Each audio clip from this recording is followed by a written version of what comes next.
Salut à tous, c'est Jim et aujourd'hui je vous donne mon avis sur Snowpiercer. La fin du monde a eu lieu il y a 7 ans.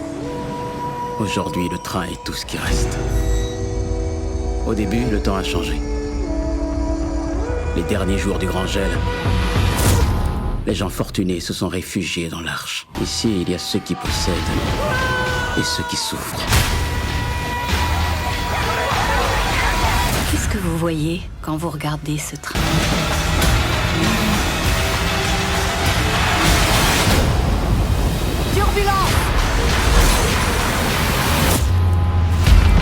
Ayant une saison 3 qui sort actuellement sur Netflix avec le rythme de un épisode par semaine, je me devais de parler de Snowpiercer. Snowpiercer, c'est quoi? C'est l'histoire de la survie du reste de l'humanité, ou plutôt du reste des espèces vivantes sur Terre, puisqu'effectivement, un cataclysme météorologique a plongé la planète dans une nouvelle ère glaciaire. Cette ère glaciaire pouvant provoquer des températures extrêmes allant jusqu'à moins 150 voire moins 190 degrés Celsius, gèle littéralement tout ce qui se trouve sur son passage. C'est pourquoi toute créature vivante, que ce soit les animaux comme les êtres humains, qui bon au passage sont des animaux, ne peuvent plus aller en extérieur sous peine d'être congelés sur place et donc de mourir. C'est littéralement une extinction de la vie sur Terre, toute espèce confondue. Là où la série est intéressante, c'est que il va y avoir une personnalité qui va s'appeler Joseph Wilford, interprété par Sean Bean, qui, dans la série, campe le rôle d'un riche ingénieur qui va mettre au point, avant que cette catastrophe météorologique s'abatte sur notre planète, un système de survie. Ce système de survie, c'est quoi? Il va faire construire plusieurs voies de chemin de fer tout autour du globe, avec beaucoup de chemins différents au cas où il y a des encombrements sur une voie, et il va construire donc un train, donc le Snowpiercer, le transperce-neige en français, qui aura pour but de préserver le reste de l'humanité. Alors comment ça va se dérouler? C'est simple, il fait le tour du globe, et en fait, le train qui est composé de pas moins de 1001 wagons va tout simplement contenir des wagons avec de l'agriculture, de la nourriture, de l'eau. Il fabriquera son propre oxygène. Voilà, enfin, tout a été pensé par les ingénieurs pour que ce train soit la dernière chance de survie de l'humanité. Donc grosso modo, l'histoire c'est ça. Maintenant, il va y avoir plusieurs choses qui vont faire que l'histoire va partir un petit peu en live, un petit peu dans tous les sens, et c'est justement sur ça qu'on va revenir tout de suite. Ce sont les trois intrigues principales. Alors je dis les trois intrigues principales parce que elles sont décomposer une intrigue par saison. En tout cas, moi, c'est ce que j'ai pu noter en regardant la série, et je trouve que c'est très judicieux d'avoir fait ça parce que les saisons allant de 10 épisodes relativement bien rythmés, ça permet vraiment à chaque saison d'avoir son intrigue et de pouvoir, on va dire, s'immiscer dans une nouvelle dynamique lorsqu'on regarde des épisodes, et non pas pour prendre par exemple Walking Dead où les 2 saisons où il y a la confrontation Rick-Negan, à un moment ça commence à être rébarbatif, ça commence à s'étaler sur la longueur et ça devient lassant. Justement là, il n'y a pas cet effet de voilà, ça s'étale sur la longueur, c'est vraiment une intrigue saison 1, une intrigue saison 2 et l'intrigue saison 3 qui se posent, qui se mettent en place et qui se terminent dans leurs saisons respectives, et c'est ce qui rend cette série ultra attrayante. Donc on vient maintenant sur les trois intrigues, c'est parti. La première intrigue va tourner principalement autour de Melanie Cavill, interprétée par Jennifer Connelly, on a pu voir notamment dans le tout premier Hulk, et de André Layton, interprété par David Diggs. Melanie, qui était l'ingénieur en chef de Joseph Wilford, donc l'ingénieur riche qui a créé le train, a tout simplement volé le train à ce dernier avant qu'il n'embarque, donc avant que la catastrophe météorologique s'abatte sur Terre, parce qu'elle considérait que Monsieur Wilford était un charlatan, un riche qui ne pensait qu'à boire du vin aux prostituées, et donc en rien il ne pourrait garantir la survie de l'humanité. Elle a donc décidé de lui voler son train, et en réalité de se faire passer pour lui. Quand la saison 1 commence, ça fait déjà 7 ans que le train tourne autour du globe pour survivre, et pendant 7 ans, les passagers pensent que Monsieur Wilford est toujours vivant et qu'il est à la tête du train en train de le piloter, et que c'est la raison pour laquelle il ne sort jamais, sauf dans les quartiers privés. En réalité, ça va être sa chef de conciergerie, donc Melanie Cavill, qui est à la tête du train, qui va le diriger, qui le contrôle, mais qui va se faire passer auprès des passagers comme une simple chef de concierge. Voilà, elle est juste là pour vérifier que tout est en ordre, alors qu'elle est en réalité elle-même la chef du train. Pour ce faire, elle utilise des enregistrements vocaux qui avaient été préparés au préalable par Monsieur Wilford lui-même, et donc les gens, en entendant la voix de Monsieur Wilford, pensent qu'il est bel et bien présent. Là où ça va se compliquer un petit peu, ça va être avec la rébellion, et on y vient d'André Layton. André Layton fait partie des 100 classes. Les 100 classes, ce sont des gens qui sont rentrés dans le train avant qu'il démarre à la dernière minute et qui ont pris la place de personnes qui avaient des tickets pour le train. Dans la précipitation, avec l'envie de ne pas mourir gelés par le froid, ils sont montés de force dans le train, et une fois que le train a été mis en marche, ils ont été mis par la sécurité du train, tout simplement dans le fond du train, c'est-à-dire dans les wagons, on va dire, les plus démunis en termes d'isolement face au froid, en termes de nourriture, de confort, de tout. Et donc durant toute la série, ils vont être appelés les 100 classes. Ces 100 classes, qui sont on va dire traités comme littéralement des esclaves et des bêtes de foire, vont décider de se rebeller à plusieurs reprises. On apprendra dans la série d'ailleurs que ça a échoué maintes et maintes fois, pour au final avoir une chance de résoudre le problème avec André Letton, et cette chance il va la saisir puisqu'il va réussir à créer une rébellion et surtout à prendre la tête du train. Le pourquoi du comment, je vous laisse le découvrir dans la série, mais dans la saison 1, André Letton parvient bel et bien à prendre la tête du train et à devenir le chef du transpersonnage. Alors ça, c'est ce qui va être pour moi l'intrigue secondaire, puisque l'intrigue principale va être le développement du personnage de Mélanie et de son mensonge à faire croire que Monsieur Wilford est toujours vivant, puisque Monsieur Wilford, il est mort, il est passé, voilà, l'a laissé sur le quai de la gare quand ils sont partis, il est pas monté dans le train, donc il est mort. Et donc l'intrigue de la saison 1, ça va être en fait l'apparition de ce Monsieur Wilford sous forme de mensonge, sous forme d'énigme, sous forme de présage, sous forme de miracle, sous forme d'espoir, sous forme de peur et de crainte pour certains d'ailleurs, puisque Monsieur Wilford peut, pour certains, évoquer beaucoup de choses positives, et pour d'autres, comme pour Mélanie Cavill par exemple, évoquer beaucoup de choses négatives. Et en réalité, l'intrigue de la saison 1, ça va se terminer comme ça sur les derniers épisodes, c'est qu'en fait, on apprend tout à la fin, grâce justement à André Letton, que Monsieur Wilford est toujours vivant. Et c'est suite à ce secret qui a été dénoncé et qui a été surtout découvert par André Letton que ce dernier va pouvoir mettre Mélanie Cavill derrière les barreaux et prendre sa place à la tête du train. Tout ceci va se dérouler uniquement dans la saison 1 et c'est ce qui va faire que la saison est bien dynamique, bien rythmée et qu'on va apprécier de la regarder. La saison 2 donc va, en plus de se concentrer sur l'arrivée de Monsieur Wilford et de sa possibilité de vouloir reconquérir son propre train qui est à lui, je rappelle que c'est Monsieur Wilford et que le train possède des gros W partout pour bien insinuer que c'est lui qui l'a fait construire, c'est quelqu'un de riche et de complètement excentrique, narcissique aussi. Il y a même des partisans qui font le signe voilà, W avec leurs doigts comme ça pour montrer qu'ils sont avec lui. Il va jouer de cette notoriété pour tenter de reconquérir son train. Ça va être, on va dire, la trame principale de la saison 2. Il va tenter de récupérer le contrôle entier de son train. Et donc à côté de cette trame principale de la saison 2, il va y avoir beaucoup de trames qui vont se développer, qui vont être ultra intéressantes. Premièrement, le fait qu'il y ait un second train, puisque nous on pensait qu'il n'y en avait qu'un seul dans la saison 1, c'était le transpersonnage.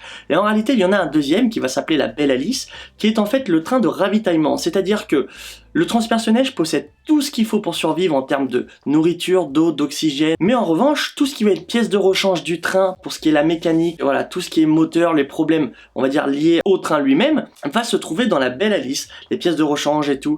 Et ça, c'est justement ce qui fait que la connexion entre les deux trains va être ultra importante, puisque un train est complètement affamé, mais possède toutes les pièces nécessaires pour continuer de faire fonctionner son train, alors qu'il y a un train qui fonctionne tout seul, mais qui petit à petit commence à taper dans l'usure, mais en revanche, a toute la nourriture qu'il lui faut pour survivre. Donc en fait, l'un ne va pas sans l'autre. Alors ce qui est quand même fascinant, c'est qu'ils ont réussi à tenir 7 ans sans se croiser, sans se voir, sans penser qu'ils étaient vivants. Et une fois qu'ils se retrouvent, c'est limite s'ils sont inséparables parce qu'ils ne peuvent pas vivre l'un sans l'autre. J'ai trouvé ça un petit peu dérangeant, mais ça on y viendra sur la partie un petit peu négative de la série. Mais grosso modo voilà, il va y avoir l'intrigue principale des deux trains. Il va y avoir aussi la relation Mélanie-Alexandra. Alex, qui est la fille de Mélanie et qu'elle pensait morte, Monsieur Wilford, donc on va dire l'ennemi juré de Mélanie, qui a élevé sa propre fille. Ça va créer beaucoup de tensions, beaucoup de changements émotionnels au sein de la série, de changements de situation du coup, et c'est cette dynamique qui va faire que la saison 2 là aussi va être captivante. En plus de ça, il va y avoir aussi l'intrigue passation de pouvoir avec André Letton, puisque je vous rappelle qu'il est à la tête du train, mais que Monsieur Wilford, qui vient de faire son apparition, veut récupérer le train à Mélanie. Sauf que le train n'appartient plus à Mélanie, il appartient à André Letton, qui lui se fout littéralement de Monsieur Wilford. Il n'a pas sa fille, il n'a rien du tout, il se fout de Monsieur Wilford. Lui, ce qu'il veut, c'est un train où la démocratie règne et pas le pouvoir et l'autorité dictatoriale. À côté de ça, bien sûr, il va y avoir les relations amoureuses, amicales, avec beaucoup de personnages principaux, puisque j'estime qu'il y a quand même beaucoup de personnages principaux qu'on revoit à chaque épisode avec un temps suffisamment conséquent à l'écran. Je vais parler notamment de Ruth, de Bess, qu'on peut aussi appeler Till, de Ben et Ravière, les deux ingénieurs qui sont à la tête du transpersonnage. Il va y avoir aussi Alexandra, Monsieur Wilford, voilà, il va y avoir tout un tas d'intrigues. Audrey, Josie, Zara, voilà, toutes ces personnes vont être intimement liées au fil de la saison. Il va y avoir voilà, des complications, que ça soit relationnelles ou passionnelles, et ça va faire que ces petites complications vont jouer sur le jugement, et là encore sur les choix que vont faire, on va dire, nos trois protagonistes principaux, qui sont nul autre que Joseph Wilford, André Letton et Mélanie Cavill. C'est eux qui vont littéralement faire en sorte que le train fonctionne. Et à côté de ça, il va y avoir ensuite ce que je vais appeler ce fameux triangle infernal, un petit peu comme le bon, la brute et le truand. C'est-à-dire qu'on va avoir les trois tête du podium pour littéralement la survie de l'humanité. André Letton, qui voilà est un chef par ses actions, par son attitude, par ses choix. Mélanie, qui s'était autoproclamée chef du train en le volant à Monsieur Wilford et en étant à la tête de celui-ci pendant 7 ans. Et Joseph Wilford, qui lui est le créateur du train, qui est le créateur des rails du chemin de fer autour du globe qui permet à l'humanité de survivre et donc qui pense être le chef légitime du reste de l'humanité, le président en quelque sorte. Ça va être un petit peu une passation de pouvoir entre ces trois personnes et c'est là encore ce qui va faire que la saison 2 va être ultra captivante et va passer d'une vitesse vraiment incroyable. Puisque dans la saison 2, je vous le dis littéralement, entre toutes les choses que je viens de citer, que ça soit les relations amoureuses, les relations amicales, passionnelles, rationnelles, tout ce que vous voulez, les découvertes aussi, puisqu'il va y avoir des découvertes scientifiques, les bagarres pour ceux qui veulent récupérer le trône, ceux qui sont les partisans de Wilford, les partisans de Mélanie, les partisans de André Letton, enfin voilà, ça va être un peu une mini-guerre qu'on va retrouver entre les trois clans, avec un camp allié à un autre, on va dire celui de Mélanie et André Letton vont quand même relativement être proches, et celui de Joseph Wilford va être vraiment le camp ennemi opposé, mais grosso modo, l'intrigue de la saison 2 va tourner autour de Monsieur Wilford qui tente de récupérer son train, et ça va se dérouler dans ce fameux triangle infernal. Avant d'attaquer l'intrigue principale de la saison 3 qui ne comporte actuellement que 3 épisodes puisqu'elle est en train de sortir actuellement sur Netflix au rythme de 1 épisode par semaine, nous allons arriver sur la fin de la saison 2, puisque la fin de la saison 2 va être axée sur une découverte qu'a fait Mélanie. Mélanie a en effet découvert lorsqu'elle était en confrontation avec la belle Alice, donc le train de Monsieur Wilford, qu'il neigeait lorsqu'elle s'est rendue à l'extérieur, alors que normalement avec des températures ultra extrêmes il ne peut pas neiger. Elle en a conclu que sur certains endroits de la planète, le climat se réchauffait et donc faisait fondre la neige pour espérer que ça devienne des zones habitables à nouveau. À la fin de la saison 2, ils ont lâché des ballons, on va dire météorologiques, on va appeler ça comme ça, tout le tour du globe sur le chemin qu'ils ont fait, avec des données pour savoir si la planète se réchauffe par tel et tel endroit. Et ce petit détail va être l'intrigue principale de la saison 3, puisque dans la saison 3, ou en tout cas dans le début qui vient tout juste de commencer sur Netflix, ils ont réussi à ramener une survivante de l'extérieur. Donc pour l'instant, on ne peut pas épiloguer sur la saison 3 étant donné qu'il n'y a que 3 épisodes de sortie sur 10, mais je peux vous dire d'ores et déjà que l'intrigue de la saison 3 va être la concentration principale sur une zone habitable à l'extérieur du train. Il est temps de parler des points forts de la série. Les points forts de la série va être la diversité d'acteurs, la diversité de scénarios, la diversité de dynamisme à travers les épisodes. Il va y avoir vraiment, ça va partir dans tout et n'importe quoi. On va être en train de suivre André Letton en train de faire quelque chose d'ultra important, on pense que ça va prendre tout l'épisode et là bam, il y a un autre personnage qui arrive en disant ça c'est grave, il faut qu'on s'en occupe tout de suite sinon ça va péter, et au final l'intrigue part sur quelque chose d'autre, ce qui veut dire qu'en fait l'intrigue elle est jamais en ligne droite, il y a toujours des rebondissements à chaque fois, que ce soit bon ou pas bon, que ce soit énergique ou pas énergique en termes de dynamisme, mais il y a toujours des rebondissements qui viennent entre guillemets rythmer la série, et je trouve que ça c'est très bon puisque c'est ce qui fait que les épisodes se regardent tout seuls. La conception du train, bien que dans la série on a un train qui est censé être composé de 1001 wagons plus la belle Alice qui en possède 40, donc techniquement il va y avoir des pertes de wagons, enfin ça vous le verrez par vous-même. Mais dans la série, ce que je trouve regrettable, c'est qu'en grande majorité, on va avoir 10 wagons. C'est-à-dire que la série, je pense qu'elle a été tournée dans 10 wagons, ou en tout cas dans 10 pièces qui symbolisent les wagons, et pas plus. On n'en voit vraiment pas beaucoup. Ce qui veut dire que de temps à autre, on oublie que pour se rendre de la locomotive, qui est donc la tête du train, à l'arrière, qui a plus de 1000 wagons, eh ben ça leur prend 5 secondes. Alors là aussi, attention, il va y avoir en dessous le train ce qu'on va appeler les soutes. Ça va être la partie inférieure du train, comme des caves en fait, des soutes, où vont être installés des espèces de rails, comme si on était dans un parc d'attractions, qui va les emmener d'un bout du train à n'importe quel wagon. Ce moyen de déplacement va plus ou moins vite, mais quand même faire 1000 wagons, je pense que ça prend au moins 5 à 10 minutes. Alors que là on a l'impression qu'ils traversent les wagons en 30 secondes. Et pourquoi on a cet effet là? Parce que dans la série reviennent souvent les mêmes wagons. Le wagon de nuit, la loco, le wagon de la première classe, les wagons on va dire d'arrière, donc c'est-à-dire les wagons des 100 classes, la fin, et de temps en temps les wagons qui vont servir à l'infirmerie et aux médecins, et puis c'est tout quoi, les wagons de la prison, la bibliothèque, et c'est tout. Grosso modo je dis on a une dizaine de wagons qui reviennent assez régulièrement dans la série, mais le reste on voit rien. Donc ça se trouve il pourrait y avoir plein de wagons pour explorer des nouvelles choses, mais on les voit pas. Et du coup c'est ça je pense qui décrédibilise un tout petit peu la série, c'est-à-dire que sur un train avec 1001 wagons, on peut avoir une possibilité immense de créer tout plein de scénarios, tout plein de choses possibles. Pour moi la série c'est comme si je regardais un train à 10 wagons quoi. Et du coup c'est vrai qu'en termes de proportion, d'ampleur au niveau des situations, ça casse un petit peu la crédibilité, puisque quand Bess, qu'on va appeler Till, qui était à l'arrière du train, entend que ça va péter dans moins de 20 secondes et qu'il faut qu'elle aille le dire à la tête de la loco à André Letton, et qu'en 5 secondes Aya lui dit oh ça va péter à l'arrière, j'en arrive, et que lui en 20 secondes il est aussi à l'arrière, enfin je veux dire il y a 1000 wagons qui séparent la tête et la queue du train, techniquement ça devrait être beaucoup plus long, et en final ils arrivent à se déplacer relativement vite dans un train qui est suffisamment grand, et je trouve que ça casse un petit peu la crédibilité, mais c'est vraiment pour être très pointilleux. Il va y avoir les personnages qui ont vraiment un caractère propre et très très bien développé, c'est-à-dire que tout au long de la série, les personnages on s'en imprègne directement, on arrive à cerner directement leur identité, et ça c'est pour moi quelque chose qui dans les films ou dans les séries est ultra important, c'est de cerner l'identité d'un personnage, qu'on se dise pas tiens lui il est bien puis en fait c'est un con, ou lui il est con puis en fait il est bien, enfin qu'on ait du mal à se demander un peu comment il est tout au long de la série, puis qu'il nous faut 4 saisons pour se dire ah ouais lui en fait il est bien. Voilà, moi j'aime pas trop un petit peu ce genre de procédé, alors que là on arrive à comprendre relativement vite qui est qui, est-ce que c'est un gars bien, est-ce que c'est un gars pas bien, et du coup ça pose les bases, et maintenant on sait tel camp est tel camp, tel personnage est tel personnage, et ils évoluent chacun dans leur propre intrigue, on va dire, que je vais appeler des intrigues secondaires. Et je trouve ce point relativement intéressant, puisque ça permet de développer, on va dire, l'identité des personnages de la série, sachant qu'ils sont en grand nombre, ça permet de tout développer en fait. Je vais prendre l'exemple qui me vient en tête, mais par exemple le commandant Roche, qui est le chef on va dire de la police du train, il fait son rôle, donc il passe pour un méchant, mais au fond on sait que c'est quelqu'un de bien, et on se trompe pas, au final c'est quelqu'un de bien. Tout comme Bess, tout comme voilà, par exemple Osweiler, qui est un des gars du train, un ancien footballeur qui est maintenant chef de sécurité, allez savoir pourquoi. On sent que c'est un petit merdeux dans le début de la saison 1, et on va se dire il a peut-être changé par la suite, mais non, au final ça reste un petit merdeux, et on le sait. Voilà, il y a plein de personnages comme ça, mais au final leur rôle leur colle à la peau, et c'est très bien,